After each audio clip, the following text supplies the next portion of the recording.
वो भी आपको लेकर के चलेंगे।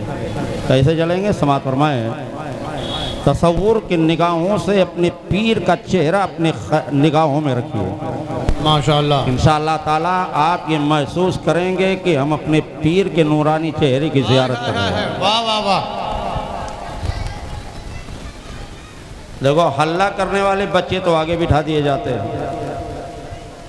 कई रोज़ मैंने मना किया, खैर अल्लाह ताला इन बच्चों को सलामत रखे, ये जवान होकर के दीन की खिदमत करेंगे। चलो चलो माशाअल्लाह। बैठे बैठे चलो कि चलो आज, कि चलो आज, कि चलो आज मिलते हैं ताहिर मियाँ से। चलो आज मिलते हैं ताहिर मियाँ से। चलो आज मिलते हैं ताहिर मियाँ से। कि रिश्ता है जिनका, कि रिश्ता है जिनका, अरे मुश्किल कुशा से। चलो आज मिलते हैं ताहिर मियाँ से। चलो आज मिलते हैं ताहिर मियाँ से। चलो आज। और हुजूर ताहिर मिल्लत का मर्तबा क्या है? समात फरमाएं भाई, किसी अल्लाह के वली से पूछेंगे तभी तो पता चलेगा कि उनका मर्तबा क्या है। जी जी माशाअल्लाह। हम थोड़ी समझ पाएंगे कि मेरे पीर ताहिर मियाँ का वो रुतबा, मेरे पीर ताहिर मियाँ का वो रुतबा, मेरे पीर ताहिर मियाँ का वो रुतबा। कि कछोछा चलो, कि कछोछा चलो पूछो अशरफ मियाँ से। चलो आज मिलते हैं ताहिर मियाँ से। चलो आज मिलते हैं ताहिर मियाँ से। चलो आज मिलते हैं ताहिर मियाँ से। और ये शेर भी आप जरा समात फरमाएं माशाअल्लाह। कि आपका सिलसिला कहाँ जा कर के मिलता है। समात फरमाएं कि मेरे पीर की बड़ी शान का सिलसिला आपका है। बड़ी शान का सिलसिला आपका है। बड़ी शान का सिलसिला आपका है। कि जा कर के मिलता, कि जा कर के मिलता है गौसुल वरा से। कि जा कर के मिलता है गौसुल वरा से। चलो आज मिलते हैं ताहिर मियाँ। नारे रिसालत, जिक्र शहीद आजम, नारे तकबीर, अल्लाह नारे रिसालत। वाह वाह वाह वाह। जिंदाबाद जिंदाबाद। बड़ी शान का सिलसिला आपका है। कि जा कर के मिलता है गौसुल वरा से। चलो आज मिलते हैं ताहिर मियाँ से। चलो आज माशाअल्लाह, माशाअल्लाह। मिलते हैं ताहिर मियाँ से। दुरूद पाक। अल्लाहुम्मा सल्ली अला सय्यिदिना, अल्लाहुम्मा सल्ली अला सय्यिदिना मौलाना मोहम्मद बारिक वसल्लम, मौलाना मोहम्मद मादन जोद वल करम व आलिहि बारिक वसल्लम। सलातु व सलामन अलैका या रसूलल्लाह सल्लल्लाहु तआला अलैहि वसल्लम। शब्बीर तेरे एक ही सजदे की ज़र्फ़ से, शब्बीर तेरे एक ही सर्दे की ज़रब से और सांसें उखड़ रही हैं अभी भी यजीद की, वाह वाह वाह। सांसें उखड़ रही हैं अभी भी यजीद की। हज़रात, मेरा बयान हज़रत इमाम मुस्लिम रज़ियल्लाहु ताला अन्हु जब कोफियों के खुतूत पर इमाम आले मकाम रज़ियल्लाहु ताला अन्हु ने अपना नाई बनाकर भेजा था, हज़रत इमाम मुस्लिम रज़ियल्लाहु ताला अन्हु कोफा पहुँचे हुए हैं। एक मर्तबा और बता दूं कि उन कोफियों ने किस तरह से वादा किया था।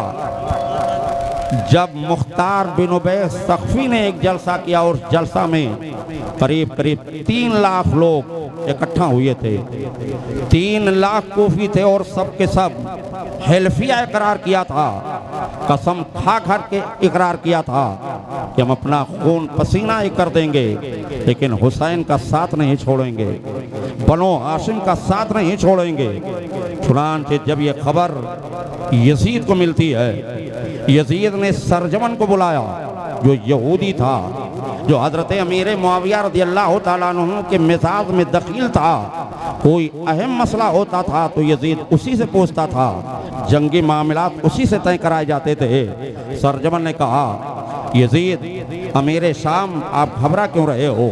इसलिए कि कोफा के लोग दल बदलू हैं, वो 1 मिनट में अपने दल को बदल दिया करते हैं। बस ये है कि उनके सामने खजाने का मुंह खोल दिया जाए, उनको लालच दे दिया जाए तो वो किसी का भी साथ छोड़ने के लिए तैयार हैं। उनको जब पैसा दे दिया जाएगा, उनमें पैसे को तकसीम कर दिया जाएगा तो सब के सब तुम्हारे हो जाएंगे, पूरे कोफा वालों पर तुम्हारा कंट्रोल हो जाएगा। तो अमीर शाम यजीद ने कहा, तो हमें क्या करना पड़ेगा? कहा, आपको यही करना पड़ेगा कि बसरा का जो हाकिम है, बसरा का जो गवर्नर है इब्ने ज़ियाद, वो बड़ा सख्त आदमी है और बड़ा बदबख्त आदमी है। चुनांचे उसी को कोफा का हाकिम बना दो, कोफा का गवर्नर बना दो, सारे कोफियों को ठीक कर देगा, सबको अपने कंट्रोल में कर लेगा, हालात उसके कंट्रोल में हो जाएंगे, फिर कोफा तुम्हारा हो जाएगा। चुनांचे अमीर शाम ने उसकी बात को मान ली, यजीद पलीद ने उसके बात को मान ली। फौरन इब्ने ज़ियाद के पास में खत लिखा, ए इब्ने ज़ियाद, आपको मैं ये हुक्म दे रहा हूँ कि कोफा के हालात इस तरह से हो गए हैं, इसलिए अपनी जगह पर यानी बसरा में किसी मोतमद शख्स को मुंतखब कर दीजिए, किसी दूसरे आमिल को बिठा दीजिए और आप फौरन यहाँ से कोफा की तरफ रवाना हो जाइए। चुनांचे अल-मुख्तसर इब्ने ज़ियाद अपने चंद सिपाहियों को लेकर के या कि एक दस्ता फौज को लेकर के बसरा से फौरन रवाना हुआ और जब बसरा से रवाना हुआ कोफा के करीब पहुँचा तो उसने पहले ही से हालात का जायजा ले लिया, पहले ही से अपने आदमियों को भेज करके पता लगाया कि कोफा के हालात कैसे हैं, हजरत इमाम मुस्लिम कहाँ ठहरे हुए हैं, हजरत इमाम मुस्लिम के साथ किस तरह से लोग पेश आ रहे हैं, हजरत इमाम हुसैन की याद किस तरह से वो लोग मना रहे हैं, किस तरह से उनकी मोहब्बत है। चुनांचे जब इब्ने ज़ियाद के भेजे हुए जासूस कोफा के अंदर दाखिल हुए तो सब कुछ आकर के बता दिया कि हजरत इमाम मुस्लिम रज़ियल्लाहु ताला अन्हु हानी के घर ठहरे हुए हैं, यानी मुख्तार बिन उबैस सख्फी के यहाँ ठहरे हुए हैं और कोफा के सारे लोग हजरत इमाम हुसैन के नाम पर इमाम मुस्लिम के हाथ पर बैत हो रहे हैं। इमाम हुसैन के लोग मुंतज़िर हैं, उनका इंतजार कर रहे हैं, रोजाना अपने मकान के छतों पर चढ़ करके मदीना तैयबा का रास्ता देखते रहते हैं कि इब्ने रसूलुल्लाह की आमद होने वाली है, इमाम हुसैन की आमद होने वाली है। तो ये बड़ा मक्कार था, बड़ा चालाक था इब्ने ज़ियाद। इसने कहा बगैर मकर के काम नहीं चलेगा। उसने बड़ी तैयारी के साथ में, बड़ी मक्कारी के साथ में या बसरा के रोड को छोड़ दिया, बल्कि जुब्बा पहन लिया, कुबा शरीफ पहन लिया और जो अबा पहन लिया, जिस तरह से हजरत इमाम आली मकाम रज़ियल्लाहु ताला अन्हु पहना करते थे, और सर के ऊपर अमामा बांधा, चेहरे पर नकाब डाल लिया और मदीना तैयबा के रास्ते से कोफा के अंदर दाखिल हुआ। गोया कि लोग देख करके धोखे में आ जाएं कि ये हजरत इमाम हुसैन हैं, हम बड़ी आसानी के साथ में कोफा के अंदर दाखिल हो जाएंगे, कोई मुज़ाहमत नहीं करेगा। चुनांचे ये सोच करके जब उसने अपना भेष बदला, हजरत इमाम पाक की तरह उसने लिबास पहना, अबा पहन लिया और अपने सर के ऊपर अमामा बांध लिया, चेहरे के ऊपर नकाब डाल दिया और अपने चंद सिपाही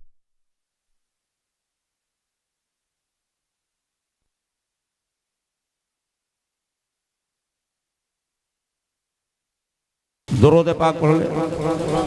अल्लाहुम्मा सल्ली अला सय्यदना मौलाना मोहम्मद मादन जो जबल करम अलैहि बारिक वसल्लम सलातो व सलामन अलैका या रसूल अल्लाह सल्लल्लाहु तआला अलैहि वसल्लम। चुनांचे भेष बदल करके इब्ने ज़ियाद अब कोफा के अंदर दाखिल हुआ है तो कोफा के लोग धोखे में आ गए, उसके फरेब में आ गए। वो ये समझे कि इब्ने रसूलुल्लाह यही हैं, इमाम हुसैन यही है, नवासे रसूल यही हैं। लोग खुश हो जाते हैं, अपने अपने मकानों से बाहर निकल पड़ते हैं और निकल करके इब्ने रसूलुल्लाह का नारा लगा रहे हैं या हुसैन का नारा लगा रहे हैं। और कूफा का हर फर्द यही कह रहा है, ए इब्ने रसूलुल्लाह आप हमारे यहाँ क़याम फरमाएं, ए इमाम हुसैन आप हमारे यहाँ क़याम फरमाएं, ए इमाम अली मकाम आप हमारे घर के मेहमान बन जाएं। लेकिन ये बदबख्त इब्ने ज़ियाद जो नकाब के अंदर शैतान था, जो नकाब के अंदर छुपा हुआ था, इस बदबख्त ने सीधा दारुल इमारत का रास्ता लिया, गवर्नर हाउस का रास्ता लिया। और जब दारुल इमारत में पहुंच गया, नोमान बिन बशीर जो वहां के गवर्नर थे उस वक्त उस महल में मौजूद थे, उन्होंने देखा तो वो भी उसके फरेब में आ गए। वो भी समझ गए कि शायद इमाम हुसैन के आमद हो चुकी है। वहीं ऊपर मकान के छत से उसी बिल्डिंग के छत से नोमान बिन बशीर ने ऐलान फरमाया, ए इमाम हुसैन आप कूफा में क़याम नहीं कर सकते हैं, आप कूफा में न क़याम ना करें, फौरन यहाँ से कहीं चले जाएं। अगर आपने कूफा में क़याम कर लिया तो यजीद क़यामत बर्पा कर देगा, कूफा के हालात ख़राब हो जाएंगे, यहाँ बहुत खून खराबा हो जाएगा।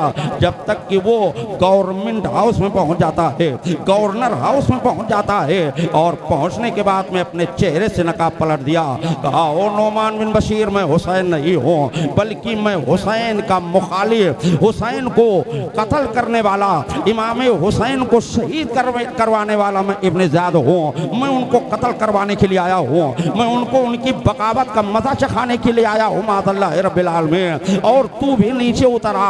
चुनांचे नोमान बिन बशीर मारे खौफ के थर थर काँप रहा है और कूफा के सारे लोग जब देखते हैं तो घबरा जाते हैं, घबराहट के आलम में कहने लगते हैं, ये देखो हम लोग तो ये समझ रहे थे कि ये हजरत इमाम हुसैन हैं, नवासे रसूल हैं, ये तो चेहरे पर नकाब डाल करके आया है। और बड़ी आसानी के साथ में गवर्नर हाउस में पहुंच गया। चुनांचे जब नोमान बिन बशीर नीचे उतरे, कुर्सियां लगाई गई, इब्ने ज़ियाद बैठ गया। नोमान बिन बशीर ने पूछा, अमीर बसरा अचानक आपका आना कैसे हुआ?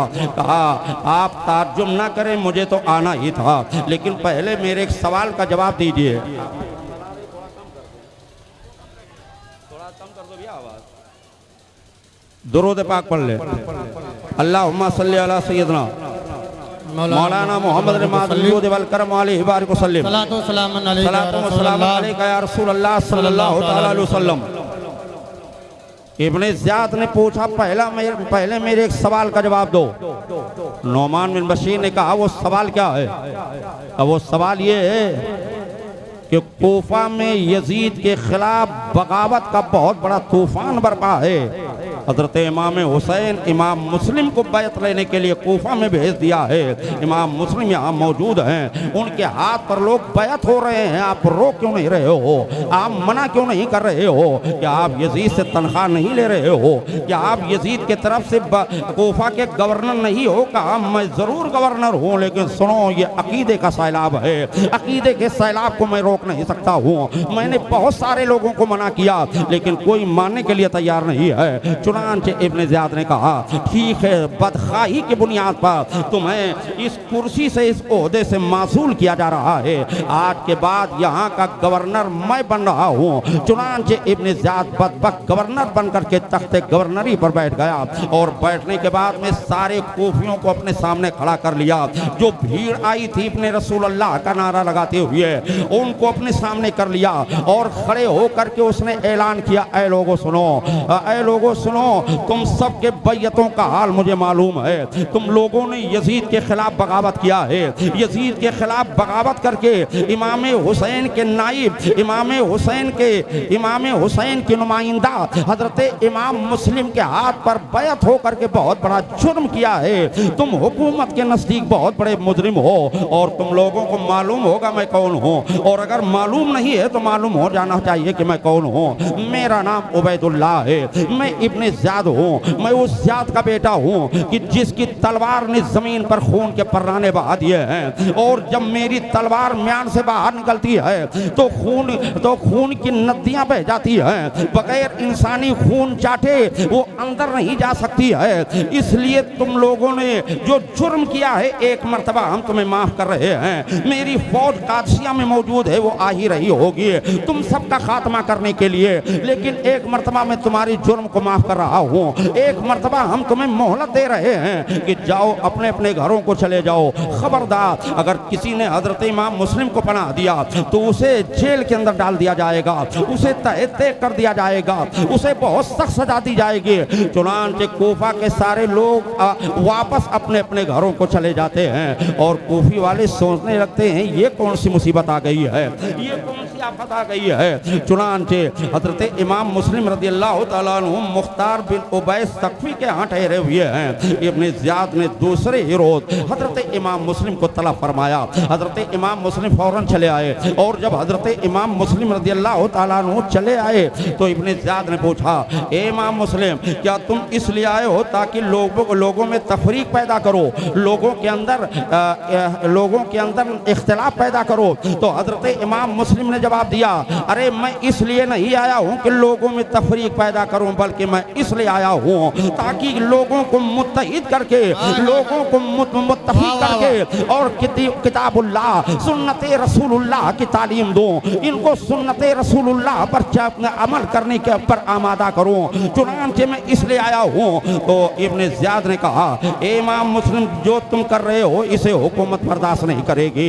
तो हजरत इमाम मुस्लिम ने जवाब दिया, लेकिन सुनो, मैं अपनी मर्जी से नहीं आया हूँ, बल्कि इन लोगों ने हमारे पास करीब करीब 150 खतूत भेज करके और हमको बुलाया है, तब हम आए हैं। इब्ने ज़ियाद ने कहा, इस पहले ख्याल को अपने दिल से निकाल दो, इसलिए कि पूरे कूफा के सारे लोग हमारे कंट्रोल में हैं। अब ये हमारे खिलाफ अपना एक कदम भी नहीं उठा सकते हैं, एक जबान भी नहीं बोल सकते हैं। हजरत इमाम मुस्लिम ने देखा कि इस तरह से मुझसे ये सवाल कर रहा है। नमाज मगरिब का वक्त हो रहा था।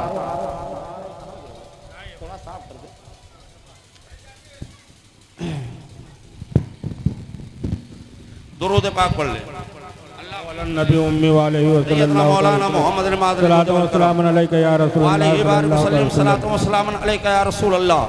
सल्लल्लाहु ताला अलैहि वसल्लम। नमाज मगरिब का वक्त हो गया था, अजान हो चुकी थी, इसलिए अपनी गुफ्तगू को तूल न देते हुए हजरत इमाम मुस्लिम फौरन वहाँ से उठे और मस्जिद में चले आए। और जब मस्जिद में आए तो पूरी मस्जिद नमाजियों से खचाखच भरी हुई थी। हर कोई इस तमन्ना के साथ नमाज पढ़ने के लिए गया था कि आज एक काले रसूल के इक्तिदा में हम नमाज अदा करेंगे, हमारे गुनाहों की मग़फ़िरत हो जाएगी, हमारे गुनाहों की बख्शिश हो जाएगी। चुनांचे हजरत इमाम मुस्लिम मुसल्ले इमामत पर हैं, मस्जिद खचाखच भरी हुई है, लेकिन जब तीसरी रकात आप पढ़ लेते हैं, सलाम फेरते हैं, तो क्या देख रहे हैं कि ना तो दाहिने तरफ कोई दिखाई दे रहा है, ना बाएं तरफ कोई दिखाई दे रहा है, ना कोई आगे दिखाई दे रहा है, ना कोई पीछे दिखाई दे रहा है। बस ये है कि एक बुजुर्ग हैं जो एक कोने पर बैठे हुए हैं, जिनके चेहरे से नूर की शुआएं निकल रही हैं, जिनके चेहरे पर आलम कुद्स का नूर निकल रहा है। वो उठ करके आए और सलाम अर्ज किया, इमाम मुस्लिम के दस्ते मुबारक को बोसा दिया। हजरत इमाम मुस्लिम पूछने लगते हैं, चाचा ये तो बताइए, ये लोग नमाजी जो मेरे पीछे खड़े हुए थे नमाज पढ़ने के लिए, ये कहाँ चले गए? क्या इनको जमीन ने निगल लिया है या कि आसमान ने उठा लिया है? तो उस बूढ़े बुजुर्ग ने जवाब दिया, बेटे कूफा के हालात बहुत खराब हो चुके हैं, मैं तो इसीलिए रुका रह गया ताकि मैं आपको अपने घर लेकर के चलूं। इसलिए जब आपने नियत बांधी और आपने जैसे ही कुरान की तिलावत करना शुरू किया, नमाज पढ़ाने लगे, तब तक कि बाहर से इब्ने ज़ियाद का कोई सिपाही आया। उसने ऐलान कर दिया कि खबरदार, अगर किसी ने इमाम मुस्लिम को पनाह दे दिया तो उसको कत्ल कर दिया जाएगा, उसको बहुत सख्त सजा दी जाएगी।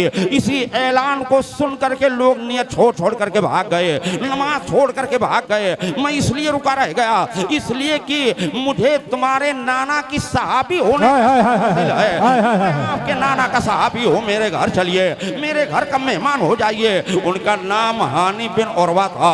हानी बिन उरवा हजरत इमाम मुस्लिम रज़ियल्लाहु ताला अन्हु को अपने साथ में लेकर के जाते हैं और ले जा करके बड़ी खिदमत करते हैं। उधर इब्न ज़ियाद का दरबार रोजाना लग रहा है, रोजाना एक एक कानून नाफिज कर रहा है। फिर ऐलान करता है कि हजरत इमाम मुस्लिम को तलाश किया जाए, उनको गिरफ्तार किया जाए और या ये पता लगाया जाए कि हजरत इमाम मुस्लिम किसके घर ठहरे हुए हैं, किसके मकान पर ठहरे हुए हैं। जब पता लगाया गया तो पता ये चला, उसने अपने जासूसों के जरिए पता लगा लिया कि हजरत इमाम मुस्लिम हानी बिन उरवा के घर ठहरे हुए हैं। चुनांचे उसने हुक्म दिया कि जाओ हानी को गिरफ्तार करके लाओ, क्योंकि उससे पहले उसने ऐलान कर दिया था, उसने ये हुक्म नाफिज किया था कि अगर किसी ने इमाम मुस्लिम को पनाह दी तो उसके घर को मिसमार कर दिया जाएगा।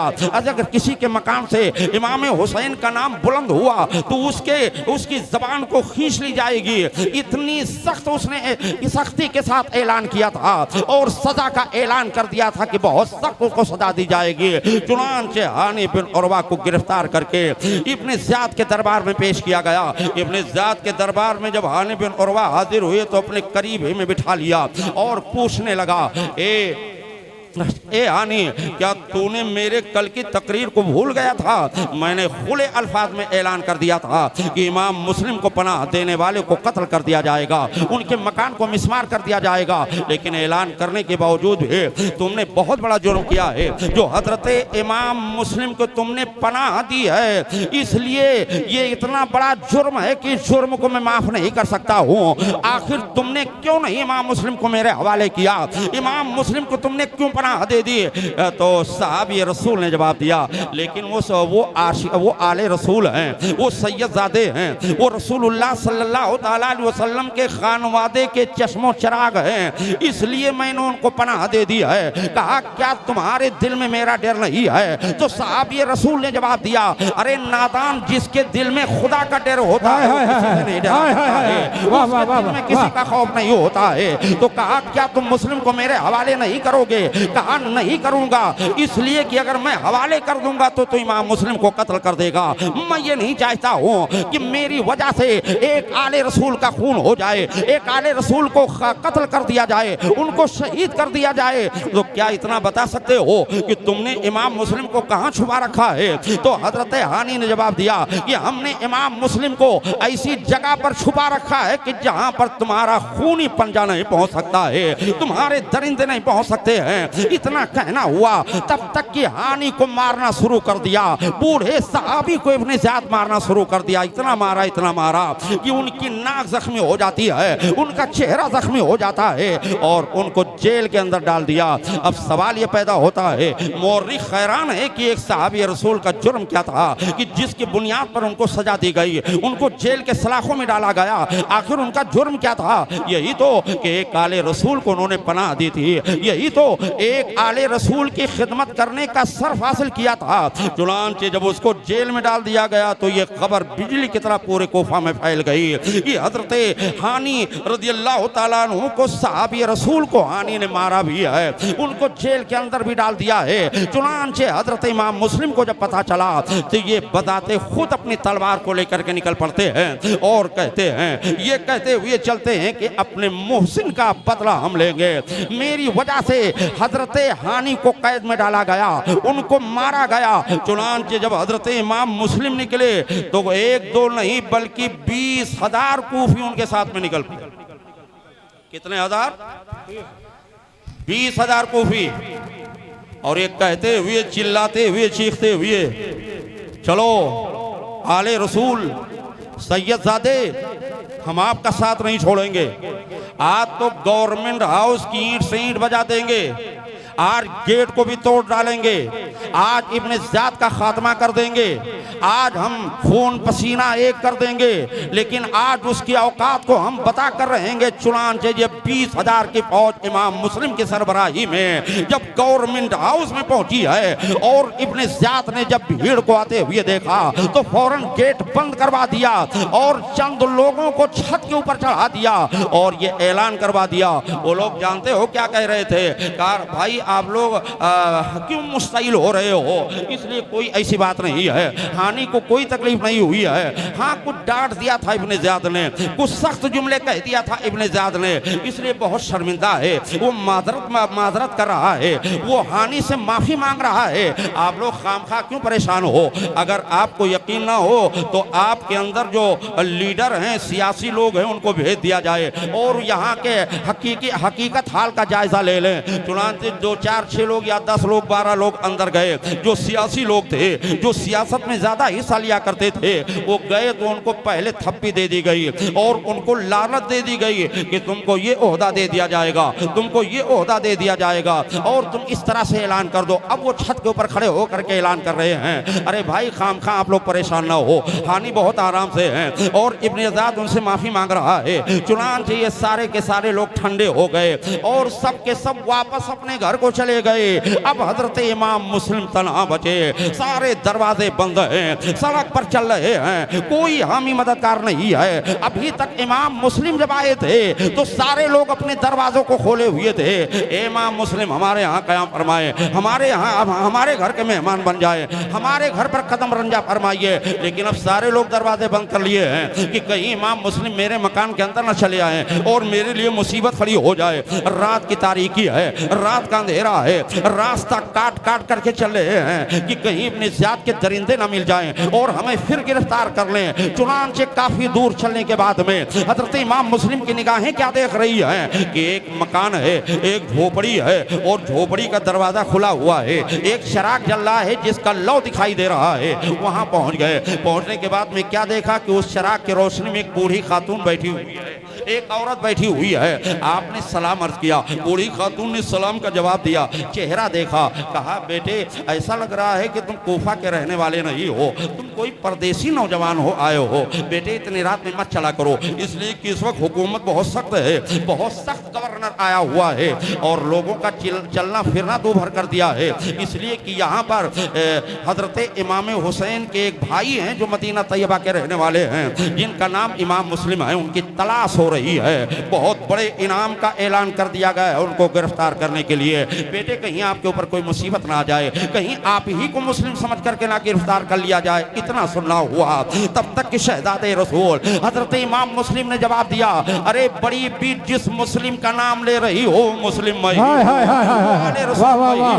मदीना का मुसाफिर मैं ही हूं। इतना सुनना हुआ बूढ़ी खातून कदमों को चूमने लगती है, पैरहन को चूमने लगती है। अरे शहजादे घर के अंदर आ जाओ। से मेरे दिल के अंदर अरमान था कि काश मेरे घर कोई आले रसूल का कदम आ जाए, किसी शहजादे रसूल का कदम आ जाए। मेरी किस्मत का सितारा चमक गया कि आपकी जलवागरी हो गई है, आपने हमारे घर का कदम रंजा फरमाया है। ए आले रसूल, ए सैयदजादे, आप फिक्र ना करें, हम आपके लिए अपनी जान दे दूंगी, लेकिन किसी को नहीं बताऊंगी कि आप मेरे घर मौजूद हो, मेरे घर रहिए। हजरत इमाम मुस्लिम पूछने लगते हैं, लेकिन ये तो बताओ कि सारे लोगों के दरवाजे बंद हैं और सबके सब सो रहे हैं, लेकिन क्या वजह है, क्या बात है, तुम क्यों जाग रही हो? तो बूढ़ी खातून ने जवाब दिया, बेटे ऐसा है, मेरा एक बेटा है जिसका नाम बिलाल है, वो इब्ने ज़ियाद के दरबार में नौकरी कर रहा है, यानी सरकारी नौकर है, मुलाजिम है, और जब रात का काफी हिस्सा गुजर जाता है तब वो घर आता है। मैं उसी के इंतजार में बैठी हुई हूँ, वो आएगा उसको खाना दूंगी, जब वो लेट जाएगा तब मैं भी आराम करने के लिए लेट जाऊंगी। चुनांचे हजरत इमाम मुस्लिम ने फरमाया, तब तो उनको ये भी पता होगा कि हमारे दो शहजादे हैं, एक का नाम मोहम्मद है और दूसरे का नाम इब्राहिम है। ये बहुत छोटे हैं, 8 और 10 साल के बच्चे हैं। चुनांचे इसी कूफा के सरजमीन पर किसी के यहाँ ठहरे हुए हैं, मुझे पता नहीं है, काश अगर वो बच्चे हमको मिल जाते, हमारे शहजादे हमको मिल जाते, हम सवारी का इंतजाम कर लेते, किसी तरह से हम मदीना तैयबा चले जाते। इसलिए कि कूफा के हालात अच्छे नहीं हैं। हजरत इमाम मुस्लिम ने अपने तरफ से जो ये खत लिख दिया था, ए इमाम हुसैन, कूफा के हालात अच्छे हैं और कूफा वाले हर तरह से आपके साथ हैं, आप पर अपना सब कुछ कुर्बान करने के लिए तैयार हैं, आप फौरन तशरीफ ले आइए। ये खत लिखने के बाद में इब्ने ज़ियाद आया है कूफा के अंदर, तब उनके खिलाफ हालात खराब हुए हैं। चुनांचे आप यही पछता रहे थे कि मैंने जो खत लिख दिया है, यहाँ के हालात इस तरह से बिगड़े हुए हैं, कौन जा करके खबर दे, ए इब्ने रसूलुल्लाह आप ना आए, कौन है मना करने वाला। चुनांचे यही सब सोच रहे हैं, आपके ज़हनो दिमाग पर न जाने कितने ख्यालात के हथौड़े चल रहे हैं, आप किस तरह से बर्दाश्त कर रहे हैं। हमारे शहजादों का पता लगा दे। बूढ़ी खातून ने कहा बेटे घबराओ नहीं, इसलिए कि वो सरकारी मुलाजिम है, उसको पता होगा कि आपके बच्चे कहाँ पर मौजूद हैं। चुनांचे ये बात ही हो रही थी तब तक कि वो उसका लड़का आ गया। आने के बाद में अपनी माँ को एक मेहमान की खिदमत को करते हुए देखा तो देख करके ताज्जुब में पड़ गया। पूछने लगा अम्मी जान ये कौन है जिनकी इतनी खिदमत कर रही हो। तो माँ ने कहा बेटे के किस्मत जा गई, नसीबा बुलंद हो गया। इसलिए आले रसूल हैं, ये सैयदजादे हैं, ये वही मुस्लिम हैं, ये वही मुस्लिम हैं कि जिनकी तलाश आज पूरे कूफे में हो रही है, जिनकी गिरफ्तारी के लिए बहुत बड़ा इनाम मुकर्रर किया है, ऐलान किया है इब्ने ज़ियाद ने। ए मेरे बेटे अगरचे ये मुसाफिर हैं, बदाहिर आज तुम्हारे मकान पर बेबस दिखाई दे रहे हैं, लेकिन ये जन्नत के मालिक हैं, ये हौज़े कौसर के मालिक हैं। इनकी खिदमत करो बख्शिश हो जाएगी, इनकी खिदमत करो बरकत ही बरकत हो जाएगी, इनकी खिदमत करो कब्र के अज़ाब से महफूज हो जाओगे, इनकी खिदमत करो मैदान महशर में नबी के चादर के साए में पनाह मिल जाएगी। ये आले रसूल हैं, ये सैयदजादे हैं। वो भी खुश हो जाता है। एक मेहमान के लिए माँ और उसके बेटे का दिल खुशियों से लबरेज है, लेकिन दोनों की खुशियाँ मुख्तलिफ हैं। इसलिए कि माँ तो ये सोच करके खुश हो रही है कि मेरे घर पर आले रसूल आया हुआ है, और बेटा ये सोच करके खुश हो रहा है कि अभी सुबह का सवेरा नमूदार होगा। इब्ने ज़ियाद के दरबार में जाऊंगा, इब्ने ज़ियाद को इत्तला करूंगा, उसको मुत्तला करूंगा, कहूंगा इमाम मुस्लिम मेरे घर ठहरे हुए हैं, वो बहुत ज्यादा इनाम कराम हमको दे देगा, अपने सिपाहियों को भेज करके इनको गिरफ्तार करवा लेगा या इनको कत्ल करवा देगा, हम माला माल हो जाएंगे, ऐश की जिंदगी बसर करेंगे। बूढ़ी खातून ने कहा, अब बूढ़ी खातून को क्या पता कि अपने अंदर ख्यालों में क्या ताना बाना बुन रहा है। कहा इनके दो शहजादे हैं जो कूफा ही में हैं, बेटे उनका भी पता लगा दो, और पता नहीं बल्कि उनको ले आओ, इनके साथ में कर दो, ताकि ये बेचारे किसी तरह से मदीना तैयबा चले जाएं। कहा अम्मी जान मुझे मालूम है वो काजी शरीफ के यहाँ ठहरे हुए हैं।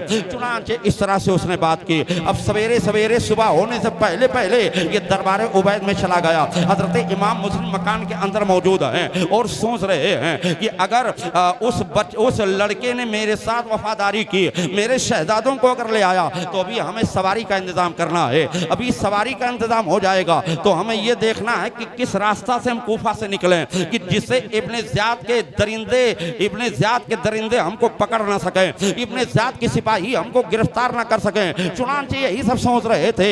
नमाज फज्र का वक्त हो जाता है। जैसे ही नमाज फज्र आप अदा फरमाते हैं तब तक कि मकान के चारों तरफ शोर और गुल की आवाज आने लगती है। इमाम मुस्लिम समझ जाते हैं कि उस लड़के ने गद्दारी कर दी है हमारे साथ में, बचाए हमारे शहजादों को लाने के इब्ने ज़ियाद के दरिंदों को लाकर खड़ा कर दिया है, इब्ने ज़ियाद के सिपाहियों को ला करके खड़ा कर दिया है। इमाम मुस्लिम ने दरवाजा खोल करके देखा तो क्या देख रहे हैं कि चारों तरफ से सफ़े बांधे इब्ने ज़ियाद के सिपाही खड़े हुए हैं। वो जो शहर का कोतवाल था जिसका नाम इब्ने अशास था, इब्ने अशास आगे बढ़ा और कहने लगा मुस्लिम अपने आप को हिरासत में समझो, अपने आप को मेरे हवाले कर दो, इसलिए कि अब तुम्हें निकलने का कोई रास्ता नहीं है। तो जिस मकान में आप ठहरे हुए हो चारों तरफ से मुहासरा कर लिया गया है, चारों तरफ से घेर लिया गया है। अब तुम अपने आप को मेरे हवाले कर दो, तुम्हारे हाथ में हथकड़ी डाल करके इब्ने ज़ियाद के दरबार में हम पेश कर सकें। हजरत इमाम मुस्लिम ने पूछा ये बताइए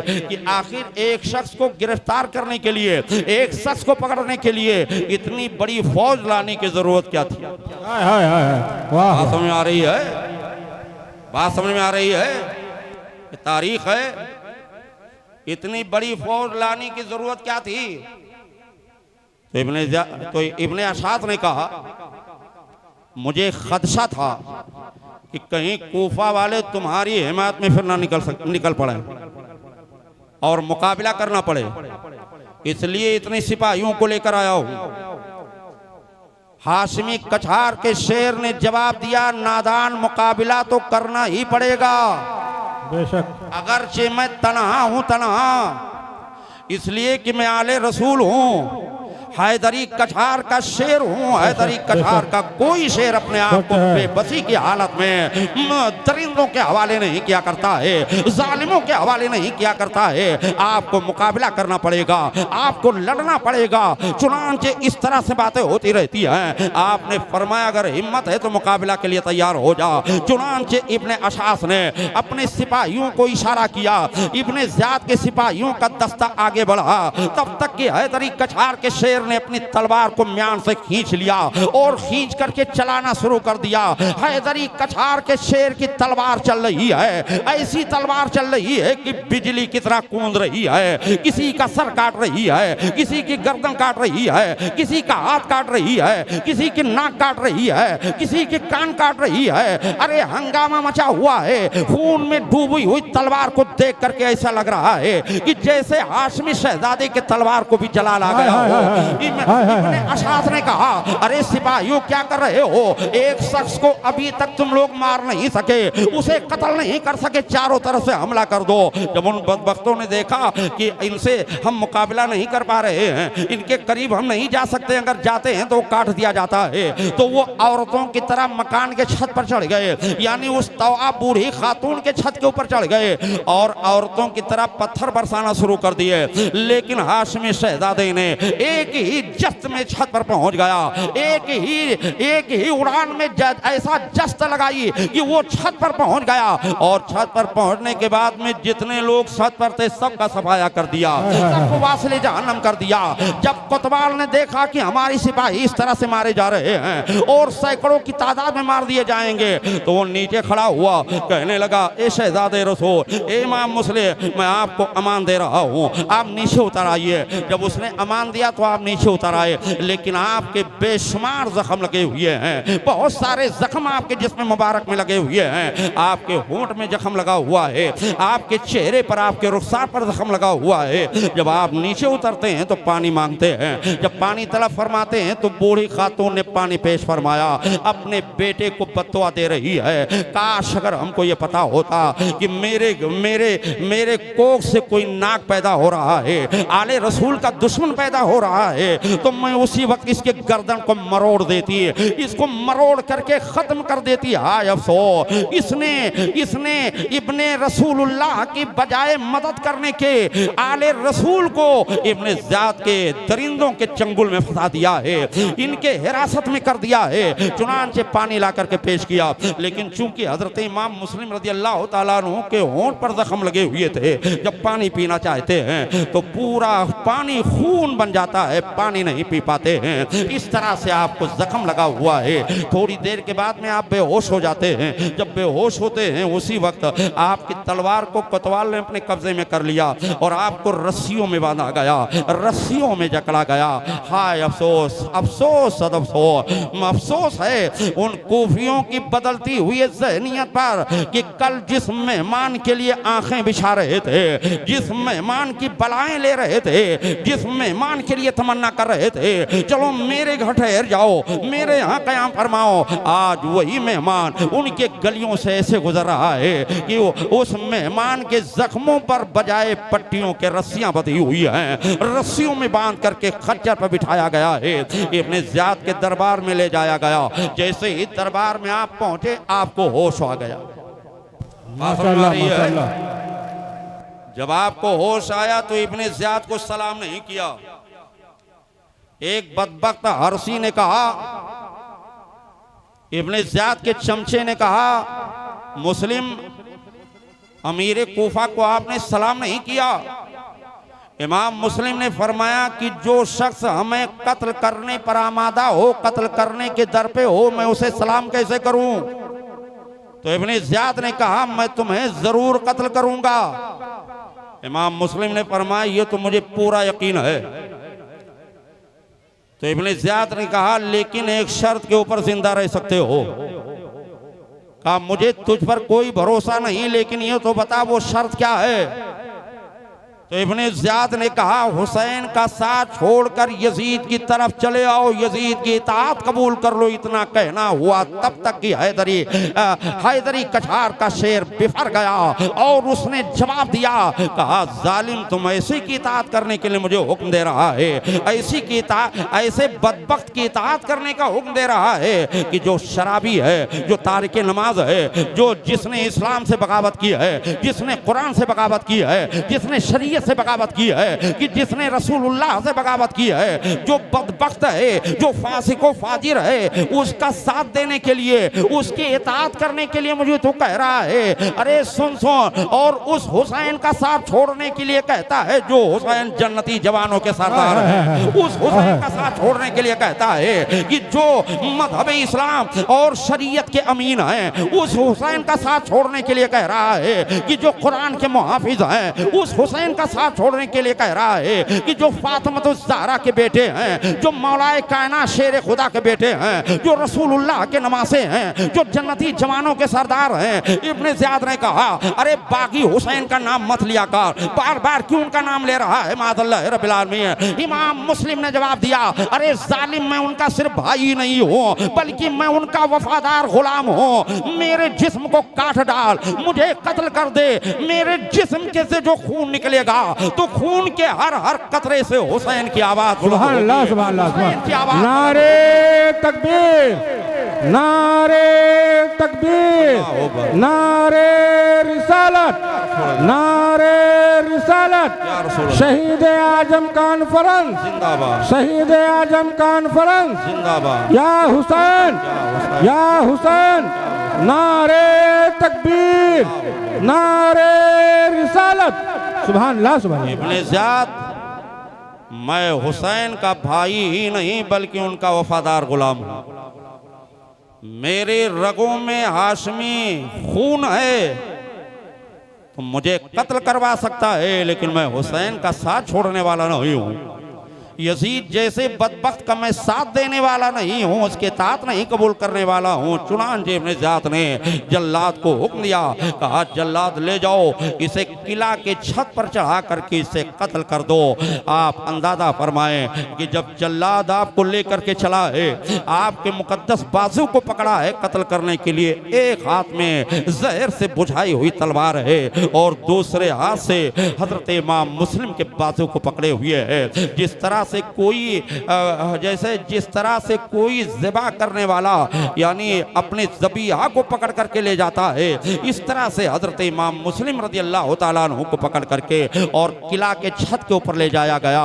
और जब किला के छत पर पहुंचे तो मदीना के तैयबा की तरफ अपने रुख अनवर को करते हैं और अर्ज करते हैं, ए इमाम आली मकाम रज़ी अल्लाह तआला अन्हु, आपने जो हुक्म दिया था मैंने उसे पूरा कर दिया, हमने गुलामी का हक अदा कर दिया, लेकिन मुझसे बड़ी गलती ये हुई कि जो मैंने आपके पास खत लिख दिया है, आपको अभी तक ये नहीं पता है कि कूफा के हालात कैसे हैं, कूफा के लोग हमारे साथ क्या सलूक कर रहे हैं, कूफा के लोग किस तरह से साथ छोड़ दिए हैं। दिल ही दिल में ये ख्याल पैदा हो रहा है। तब तक कि जल्लाद उस किला के ऊपर ले जा करके पहुंच जाता है और जब अपनी तलवार को फदा में लहराने लगता है तो उस वक्त जमीन कांप रही थी, आसमान पर राशा तारी हो गया था, जन्नत की चीखें निकल पड़ी थी, जमीन थरथरा रही थी कि जब जहर में बुझाई हुई तलवार आले रसूल सैयदजादे हजरत इमाम मुस्लिम की गर्दन पर चलती है, खून बहता है, खून के फव्वारे जारी हो जाते हैं, लाश तड़पने लगती है, सर को तन से जुदा कर दिया जाता है।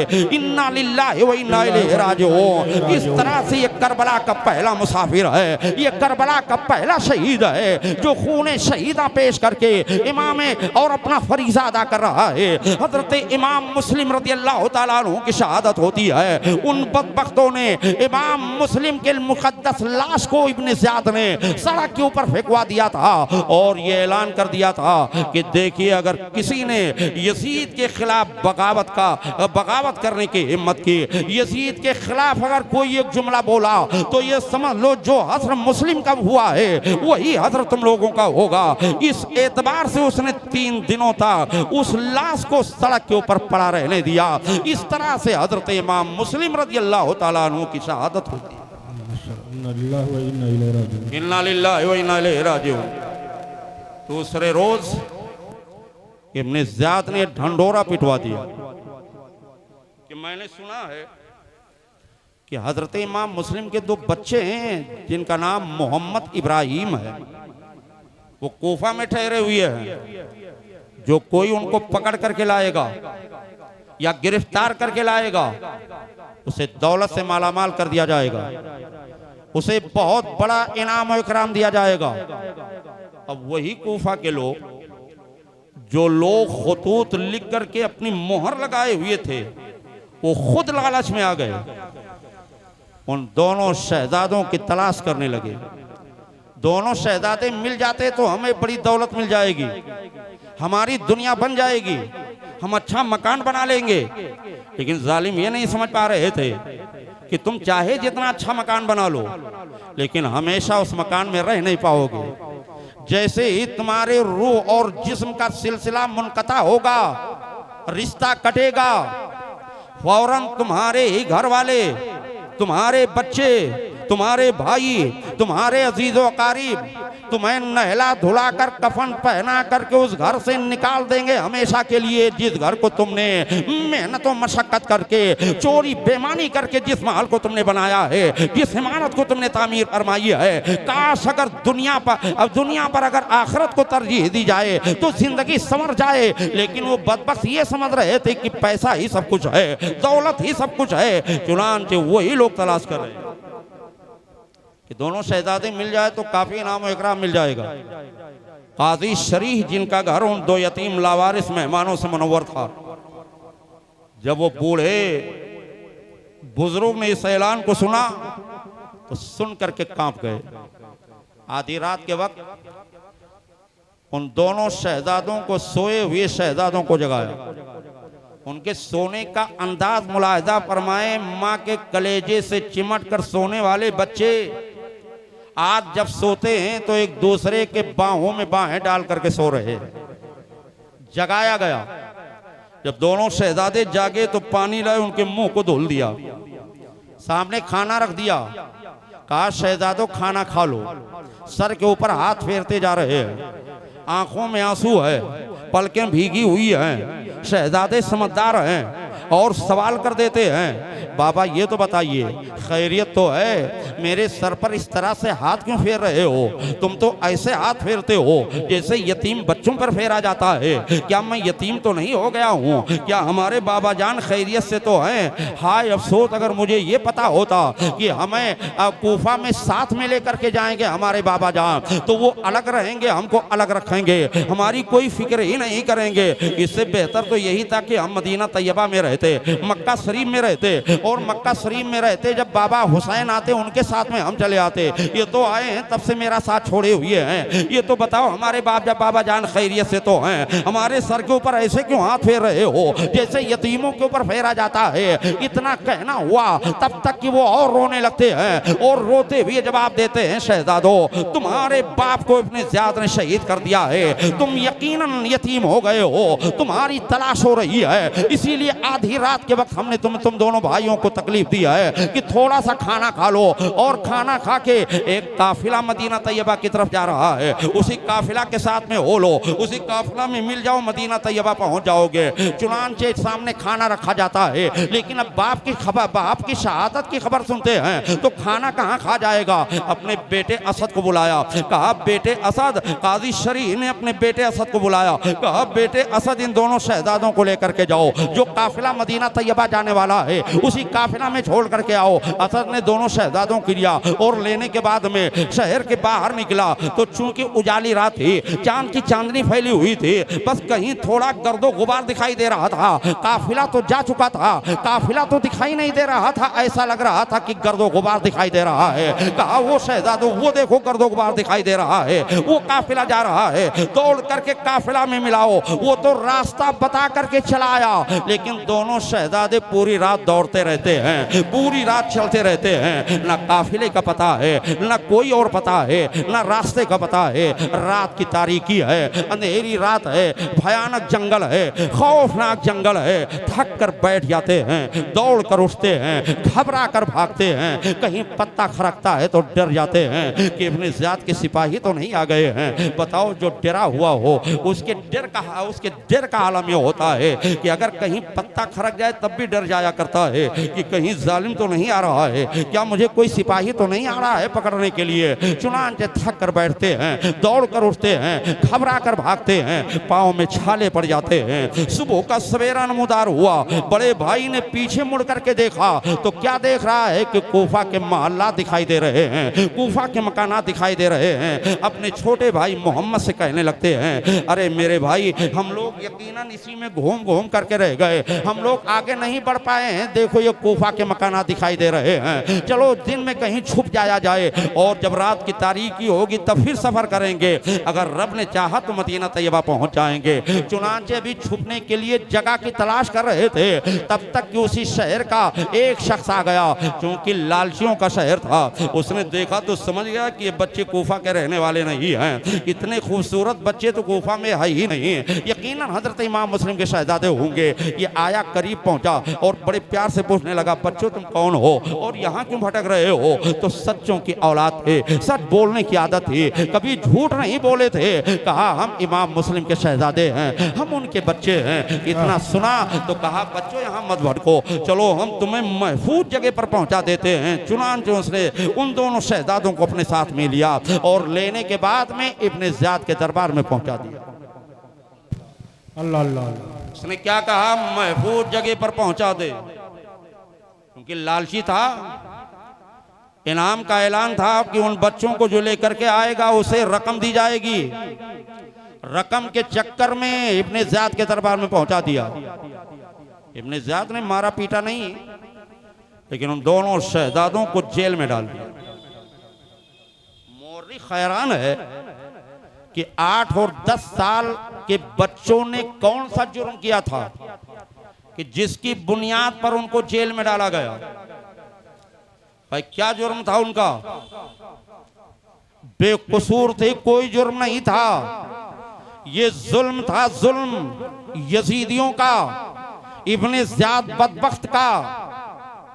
आज भी अगर देखा जाए, जो मुजरिम हैं वो खुली हुई हवाओं में घूम रहे हैं और जो बेगुनाह हैं जेल के सलाखों में अपनी जिंदगी को बसर कर रहे हैं। ये दुनिया का दस्तूर बना हुआ है। दुनिया का दस्तूर इस तरह से है, उन दोनों शहजादों को जेल के अंदर डाला गया और जिस जेल में डाला गया उसका जो दारोगा था उसका नाम मशकूर था, मुहिब्बे अहले बैत था, आले रसूल से बड़ी सच्ची मोहब्बत किया करता था। उसने जब ये सुना कि हमारे जेल में गुलशन नबूवत के 2 महकते हुए फूल बंद किए गए हैं, जेल के अंदर डाले गए हैं, उसने उसी वक्त अहद कर लिया, इरादा कर लिया, चाहे मेरी वर्दी उतर जाए, चाहे मेरी नौकरी चली जाए, चाहे हमारी जान चली जाए, लेकिन रसूलुल्लाह के घर के बच्चों को हम जेल में नहीं रखेंगे। ये वो रसूलुल्लाह के बच्चे हैं कि जो हमें जहन्नम के कैदो जिंदान से आजाद करवाएंगे, कैद से आजाद करवाएंगे।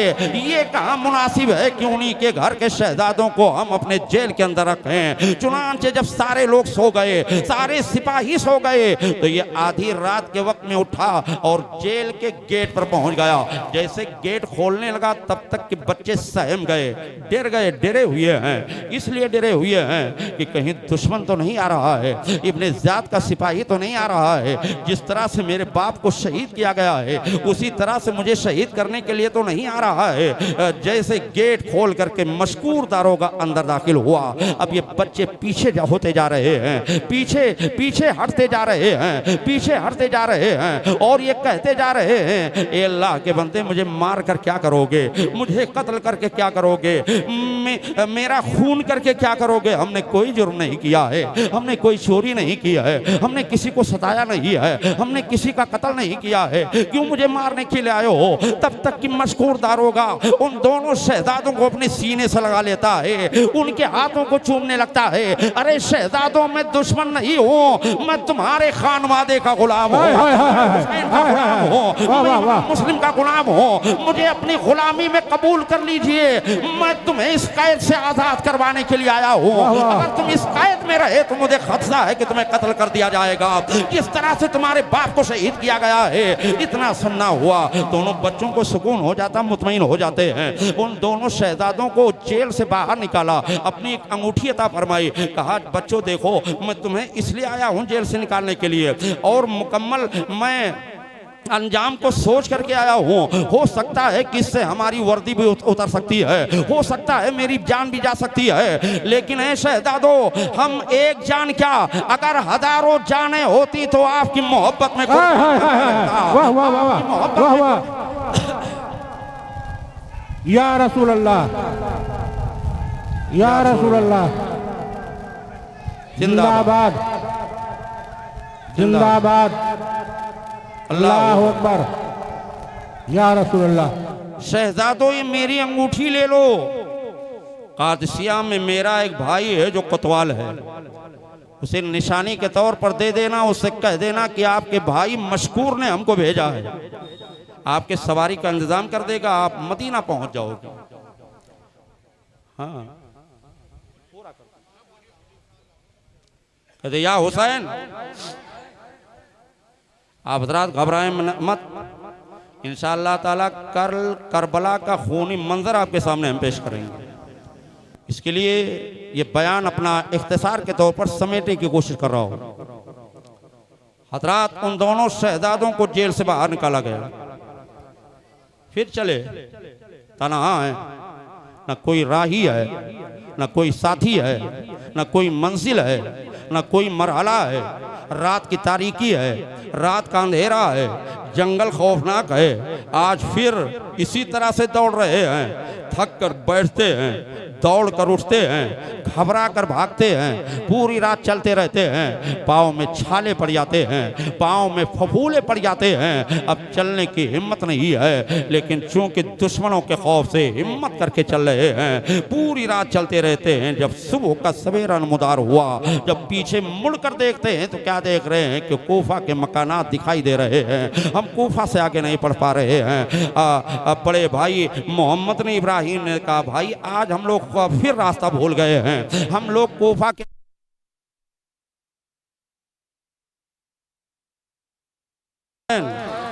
माशाअल्लाह। बड़े भाई ने अपने छोटे भाई से कहा मोहम्मद यकीनन हम लोग रास्ता भूल गए हैं, आगे नहीं जा पाए हैं, चलो दिन में कहीं छुप जाएं। जब चारों तरफ देखते हैं तो क्या देख रहे हैं कि एक दरख्त है, एक तना है, और उसमें एक खो है, उसी में जाकर बैठ जाते हैं। नीचे पानी का साफ शफाफ एक चश्मा है, उस आबादी के लोग उसी चश्मा से पानी भरा करते थे। एक हफ्सिया कनीज पानी भरने के लिए आई और चश्मा में अपने डोल को डालना ही चाहती थी, तब तक कि उसे दो सूरत दिखाई देती है, चांद सा चेहरा दिखाई देता है। ऐसा लग रहा है कि जैसे ऐसा लग रहा है कि जैसे बैक वक्त दो चांद तुलू हो रहे हों। चुनांचे किस तरह से उन दोनों शहजादों को देखती है। इधर तो दोनों शहजादे उस दरख्त के ऊपर बैठे हुए हैं, छुपे हुए उसके खोंजड़े में, लेकिन इधर मशकूर का हाल क्या होता है जल्दी जल्दी इसको भी बता दो वरना बात अधूरी रह जाएगी। चुनांचे जब इब्ने ज़ियाद को पता चला कि दोनों बच्चे जेल के अंदर नहीं है तो उसने मशकूर को बुलाया और बुलाने के बाद में पूछने लगा दरोगा साहब मैं आपसे एक सवाल करना चाहता हूँ, मैंने सुना है कि जेल में वो दोनों बच्चे नहीं हैं, क्या ये खबर सही है? तो मशकूर ने कहा हाँ ये सही है। तो कहा क्या इसका मतलब क्या तुमने किसी दूसरे जेल में उनको डाल दिया है, किसी दूसरे जेल की तरफ मुंतकिल कर दिया है? कहा नहीं नहीं, बल्कि अल्लाह और उसके रसूल की रजा के लिए हमने उनको आजाद हमने उनको छोड़ दिया है, इसलिए कि जहन्नम से आजादी उन्हीं शहजादों से मिलेगी, जन्नत का परवाना उन्हीं शहजादों की मोहब्बत से मिलेगा। अरे अरे दारोगा साहब, जानते हो किससे बात कर रहे हो? क्या तुम्हारे दिल में मेरा डर नहीं है? तो मशकूर ने बड़ी बेबाकी के साथ जवाब दिया था, अरे इब्ने ज़ियाद, जिसके दिल में खुदा का डर होता है वो किसी से डर नहीं करता है। इब्ने ज़ियाद ने कहा, जानते हो किससे बात कर रहे हो? मैं इस तरह से बात करने वालों की जबान खींच लिया करता हूँ। मशकूर ने कहा कि मुझे जबान खींचने का डर नहीं है, बस मुझे अहले बैत रसूल से मोहब्बत है। इब्ने ज़ियाद ने कहा, ले जाओ। जल्लाद को हुक्म दिया, कहा ले जाओ, कत्ल कर दो। जल्लाद ने जैसे ही तलवार उठाई कत्ल करना चाहा, तब तक कि उसने अपने हुक्म को वापस ले लिया और कहा भी कत्ल मत करो, बल्कि 500 दुर्रे लगाओ। 500 दुर्रे लगाए जाते हैं। जब पहला दुर्रा मारा गया तो उसने कहा बिस्मिल्लाहिर्रहमानिर्रहीम। जब दूसरा दुर्रा मारा गया, इस तरह से वो कहता जा रहा है, या अल्लाह मुझे सब्र अता फरमा। चौथे दुर्रे पर, या अल्लाह अहले बैत की मोहब्बत अता फरमा। इस तरह से वो कहता जा रहा है। 500 दुर्रा मारने के बाद में मौत और जिंदगी के बीच में फासला ही क्या रह जाता है। चुनांचे मौत के करीब पहुंच गया। एक शख्स ने, जो उसका करीबी था, उसने कहा इब्ने ज़ियाद इसको छोड़ दे और मैं अपने घर लेकर के जाऊंगा। वो अपने घर लेकर के गए, लेकिन वहीं पर उनकी शहादत हो जाती है। उनकी रूह कब से उनसरी से परवाज कर जाती है। गोया कि अहले बैत रसूल की मोहब्बत में शहीद किए जाते हैं। उन्हीं शहीदों में उनका भी शुमार हो जाता है। इन्ना लिल्लाहि व इन्ना इलैहि राजिऊन। अब ये बच्चे दरख्त के खो में बैठे हुए हैं। खफसिया कोला कनीज जब पानी भरने के लिए आई, देखी कि जैसे पानी के सतह पर यानी बैक वक्त दो चांद तलू हो रहे हैं। देख करके हैरत में पड़ जाती, ऊपर निगाह उठा करके देखती है तो क्या देख रही है कि दो बच्चे दब के सुकड़े बैठे हुए हैं, डरे हुए हैं, सहमे हुए हैं। आवाज़ देती है, बच्चों कौन? फौरन बता देते, हम मुस्लिम के बच्चे हैं, हम यतीम हैं, हमको दाके यतीमी लगा हुआ है। कहा शहजादों में दुश्मन नहीं हूँ, नीचे उतर आओ। मैं आले रसूल की कनीज़ हूँ, मैं शहजादी रसूल की कनीज़ हूँ, मैं उनसे बड़ी मोहब्बत करती हूँ, मैं बेऔलादी हूँ, मेरे दिल को ठंडा करो, मैं मुसलमान हूँ, मेरी इज्जत बढ़ाओ, नीचे उतर आओ। हफ्सिया कनीज़ के कहने पर दोनों शहजादे नीचे उतरते हैं। हफ्सिया कनीज़ उन दोनों शहजादों को लेकर के गई। अब वो जिसकी कनीज़ थी, जो मालिका थी, वो बहुत ही खुशनसीब थी, यानी अहले बैत रसूल से बड़ी मोहब्बत किया करती थी। उसके दिल के अंदर ये अरमान मचलता रहता था कि काश हमारे घर के अंदर भी कोई आले रसूल का कदम आ जाए। चुनांचे जब वो ये सुनती है कि शहजादे रसूल हैं, इमाम मुस्लिम के शहजादे हैं, तो दोनों शहजादों को ले जा करके उसी खुशी में सबसे पहले तो अपनी कनीज़ को आज़ाद कर दिया कि बहन तुमने मुझे बहुत बड़ी दौलत अता फरमा दी है, बहुत बड़ी खुशखबरी दी है, इसलिए मैं तुझे आज़ाद कर रही हूँ। आज से तू मेरी बहन है। उन दोनों शहजादों को नहला धुला कर कपड़े को साफ कर देती है और उन्हें खाना खिलाती है। खाना क्या खा पाते हैं, बाप की शहादत उनके निगाहों के सामने है, उनके ख्यालों में है। चुनांचे कमरे में ले जाकर के लिटा देती है। अब बार बार बलाएं ले रही है। अल मुख्तसर में अपनी बात को समेटने की कोशिश कर रहा हूँ, इसलिए कि वक्त का लिहाज करना, जो वक्त हमको दिया गया है उस वक्त का हम लिहाज करेंगे। अलग बात है 2-4-5 मिनट ज़्यादा हो जाए। चुनांचे आप देखिए, अब वो जब बाहर निकलती है तो अपनी कनीज़ से कहने लगती है, ये मेरी कनीज़ देखना, बहन देखना, मेरा शौहर बड़ा लालची है और वो सरकारी मुलाजिम भी है, कहीं ऐसा ना हो कि उसके दिल में लालच आ जाए, इन दोनों शहजादों पर कोई मुसीबत आ जाए। खबरदार कानो कान उसको खबर ना हो कि दोनों बच्चे हमारे घर के अंदर मौजूद हैं। उनको सुला दिया गया है और जब वो रात में आएगा, सवेरे सवेरे बहुत जल्दी चला जाएगा, दिन में कोई इंतजाम कर दिया जाएगा। कहा बहन मैं किसी को नहीं बताऊंगी, कानो कान उसको खबर नहीं होगी। जब आधी रात का वक्त हुआ, यानी काफी रात का वक्त गुजर गया, तो उसका शौहर हारिस आ गया।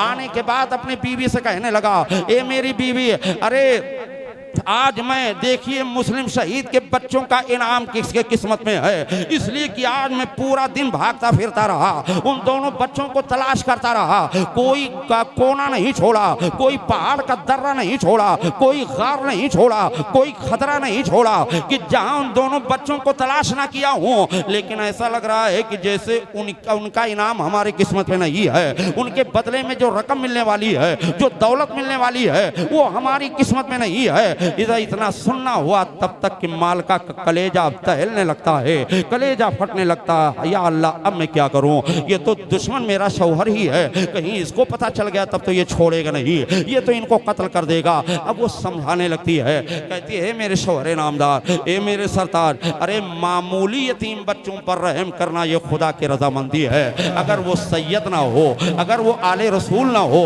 अगर वैसे वो यतीम है तो आका इरशाद फरमाते हैं कि उनके ऊपर अगर शफकत किया जाए तो उसकी बख्शिश हो जाएगी, उसकी रोजियों में बरकत होगी, वो तमाम दर बलाओं से महफूज हो जाएगा।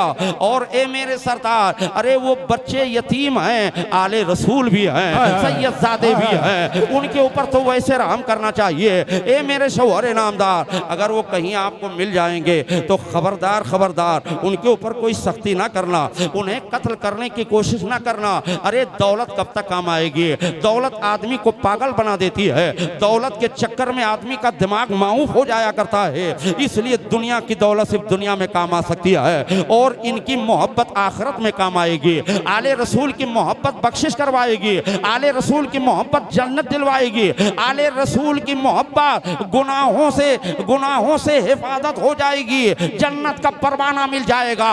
इस तरह से अपने शौहर को समझा रही है। खाना दिया, बिस्तर जल्दी जल्दी लगा दिया, लेकिन अब वो करवटें बदल रहा है और सोच रहा है कि आज तो मैंने यहाँ तलाश किया और कल सवेरे सवेरे उठ करके जाएंगे तो वहाँ तलाश करेंगे। चुनांचे जब रात तीसरे पहर में दाखिल हो गई तो जिस कमरे में शहजादे लेटे हुए थे उस कमरे से रोने की आवाज़ आने लगी। हवा ने इस आवाज़ को हारिस के कान में पहुँचाई। हारिस ने कहा, बेगम ये बच्चों के रोने की आवाज़ कहाँ से आ रही है? बेगम ने कहा कि सो जाओ, खाम आप क्यों परेशान हो रहे हो? पूरा दिन वैसे दौड़ भाग किए हो, सवेरे सवेरे फिर आपको जाना है, दौड़ भाग करना है, इसलिए सो जाओ, कहीं पड़ोस से आवाज़ आ रही होगी। कहा नहीं, मुझे तो ऐसा लग रहा है कि मेरे मकान के फला कमरे से आवाज़ आ रही है। कहा सो जाओ, क्यों परेशान हो रहे हो, क्यों नींद खराब कर रहे हो? लेकिन उसे नींद कहाँ से आए, फौरन अपने बिस्तर से उठा। उठने के बाद चिराग जलाया और जिस कमरे से आवाज़ आ रही थी उस कमरे की तरफ जाता है। लेकिन बच्चे रो क्यों रहे थे, इसकी वजह क्या थी? बच्चे इस तरह इसलिए रोने लगे कि बड़े भाई ने अपने छोटे भाई को बेदार किया, जगाया, कहा भाई उठो, चलने की तैयारी करो। तो छोटे भाई ने कहा, भाई जान कहाँ की तैयारी करें, क्या आज भी दौड़ना पड़ेगा, क्या आज भी भागना पड़ेगा? देखो कितना अंधेरा छाया हुआ है, देखो कितनी तारीकी छाई हुई है, मेरे पाँव में छाले पड़े हुए हैं, फफूले पड़े हुए हैं, आज हम तो नहीं दौड़ पाएंगे। कहा नहीं नहीं भाई, अरे अब दौड़ना नहीं पड़ेगा, अब हम दोनों भाइयों का दौड़ भाग खत्म हो गई है। कहा मैं समझा नहीं। तो बड़े भाई ने कहा, अभी अभी मैंने ख्वाब देखा है और ख्वाब इस तरह से देखा है कि एक जन्नती बाग है और जन्नती बाग में एक नूरानी तख्त बिछा हुआ है, उस तख्त पर मेरे बाबा जान भी जलवाबार हैं, नाना जान भी जलवाबार हैं और बाबा जान ने हमको अपनी गोद में ले लिया है। बाबा जान से कहने लगते हैं, अरे मुस्लिम तुम तो चले आए हो, इन दोनों शहजादों को कहाँ छोड़ करके आए हो?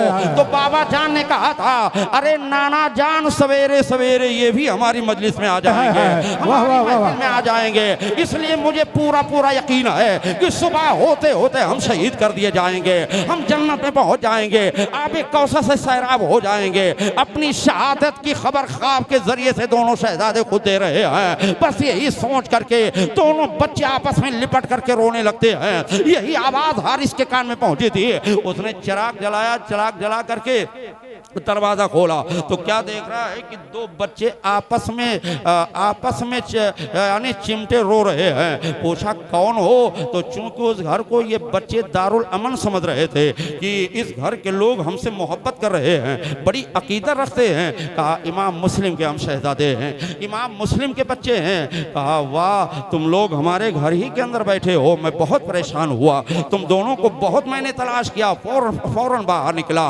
अपनी बीवी के बाल को पकड़कर पूछने लगा, बताओ ए मेरी बीवी, क्या एक वफादार बीवी इस तरह से अपने शौहर के साथ कर सकती है कि शिकार हमारे घर के अंदर ही मौजूद है, तूने कानो कान नहीं हमको खबर दी? इस तरह से उसने जुमला कहा, मादअल्लाह रब्बिल आलमीन। चुनांचे फिर गया, उन दोनों शहजादों के कान को पकड़ा और कान को पकड़ करके घसीटता हुआ बाहर निकाला। और जब बच्चे एहतजाज करने लगे तो उनके चेहरे पर तमाचा मारने लगा उनके रुखसार पर तमाचा मार रहा है। हफ्सिया कनी दौड़ी हुई आती है और दौड़ करके उसके हर वार को रोक रही है और कह रही है जालिम अगर कत्ल करना है तो मुझे कत्ल कर दे। बीवी आती है अगर कत्ल करना है तो मुझे कत्ल कर दे, इन दोनों शहजादों को छोड़ दे, मेरी वजह से इनके ऊपर मुसीबत आई है, अगर इनको मैं घर पर ना लेकर के आती तो ये तेरे गिरफ्त में कैसे आते, ये तेरी पकड़ में कैसे आते। हालांकि उस बदबख्त ने अपने बीवी को भी जख्मी कर दिया, अपनी कनीज को भी जख्मी कर दिया, उन दोनों शहजादों के जुल्फे मुबारक को पकड़े हुए है। अल्लाह अकबर, जुल्फे मुबारक बड़े बड़े हैं, जुल्फे मुबारक को हाथ में लपेटता है और लपेट कर घसीटता हुआ दरियाए फुरात की तरफ रवाना हो जाता है। जब दरिया के किनारे पहुंचता है तो कहता है बच्चों तैयार हो जाओ, मरने के लिए तैयार हो जाओ। अब आप अंदाजा फरमाओ, अंदाजा करो कि उस वक्त की हालत क्या रही होगी। जमीन कांप रही थी, आसमान थरथरा रहा था, हुराने जन्नत की चीखें निकल गई थी। फिरिश्ते बड़ी हैरत के साथ में इस मंजर को देख रहे थे कि दो सैयदजादों को कि जिन लोगों ने कोई जुर्म नहीं किया है, कोई जुर्म नहीं किया है, कोई कांड नहीं किया है, आज उनको कत्ल किया जा रहा है, उनको शहीद किया जा रहा है। उस बदबख्त ने कहा, बड़े से कहा पहले तुम लेट जाओ। जैसे बड़े से कहा पहले तुम लेट जाओ, तब तक कि छोटा लेट जाता है और लेट करके कहने लगता है ओ जालिम अगर तुझे कत्ल ही करना है तो पहले मुझे मार दे, मुझे कत्ल कर दे, इसलिए मैं अपने छोटे भाई की, मैं अपने बड़े भाई की तड़पती हुई लाश को देख करके बर्दाश्त नहीं कर पाऊंगा। बड़े भाई ने भी यही जुमला कहा, ए बदबख्त, ए जालिम अगर कत्ल करना चाहता है तो पहले मुझे कत्ल कर दे, इसलिए मैं अपने छोटे भाई की तड़पती हुई लाश को देख करके बर्दाश्त नहीं कर सकता हूँ। चुनांचे उस बदबख्त ने कहा दोनों साथ में लेट जाओ। अब जब दोनों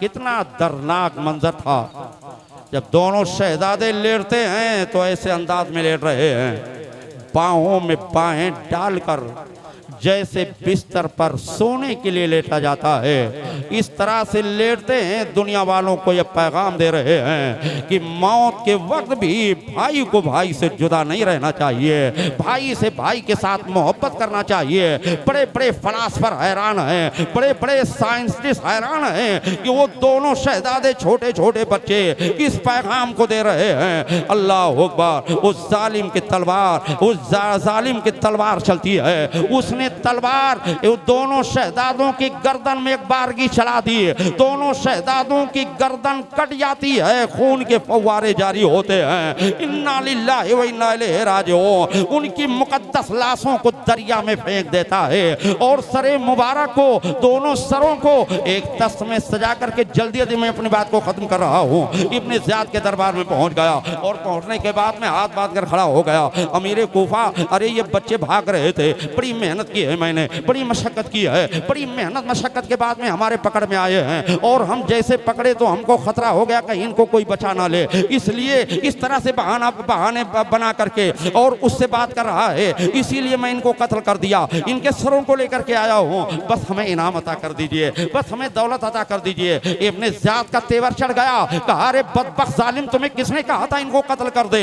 मैंने यजीद के पास खत लिख दिया है कि हमने जिंदा बच्चों को पकड़ लिया है, वो जिंदा मांगा है, हम क्या जवाब देंगे यजीद को? अरे जल्लाद ले जाओ इस बदबख्त को जमीन पर गाड़ दो, खूंखार कुत्तों को छोड़ दो और जिल्लत के साथ इसकी मौत हो जाए, जिल्लत के साथ इसकी मौत हो जाए। उसी तरह से जल्लाद ने किया, जमीन खोद करके उसको गाड़ा गया और काट करके सर के ऊपर दही डाली गई, भेली डाल दी गई और कुत्तों को छोड़ दिया गया। इस तरह से जिल्लत के साथ वासले जहन्नम हो गया। अरे उसको कुछ नहीं मिला, उसे कुछ नहीं मिला। अल्लाह ताला इस महफिल नूर को कबूल फरमाए। अगर मुझसे कोई लफ्ज़ हो गई हो, तुम अपने रब की बारगाह में तौबा करते हैं, अस्तगफिरुल्लाह रब्बी मिन कुल्लि ज़म्बिन व अतूबु इलैह, व मा अलैना इल्लल बलाग। आप खड़े हो जाएं।